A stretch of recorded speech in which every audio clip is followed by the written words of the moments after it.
I understand it was a mistake and that the White House is taking steps to make sure it never happens again. There's got to be a consequence for this. We need to be told how this happened, what they're doing to fix it, and whoever was responsible for this kind of thing should be severely disciplined. This is U.S. military people deployed from Virginia who are engaged in hostile military fire that will likely lead to a response that could put U.S. service members, including Virginians, at risk. I've long said Mr. Hegseth is not qualified to be Secretary of Defense, and this is yet another example of the fact that the Trump administration continues to play fast and loose with this nation's national security, and somebody needs to get fired. Hegseth should be stepping down. We're going to look into this and see what the facts are, but it's definitely a concern, and you can be sure the committee, House and Senate, will be looking into this. And it appears that mistakes were made, no question. Yeah.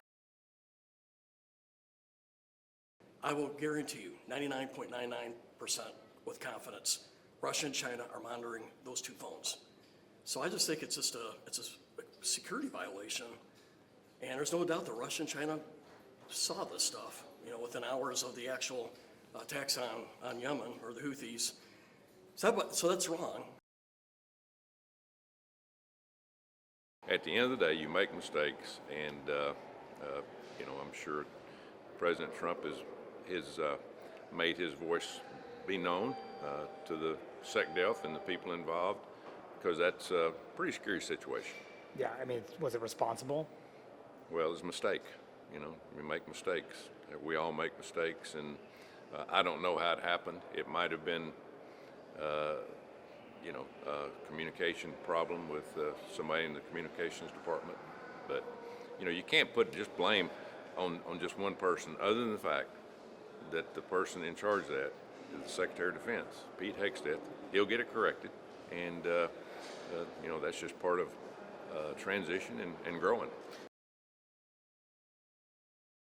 The administration is addressing what happened. Apparently an inadvertent phone number made it onto that thread. They're going to track that down and make sure that it doesn't happen again. Clearly, I think the administration has acknowledged it was a mistake, and they'll tighten up and make sure it doesn't happen again.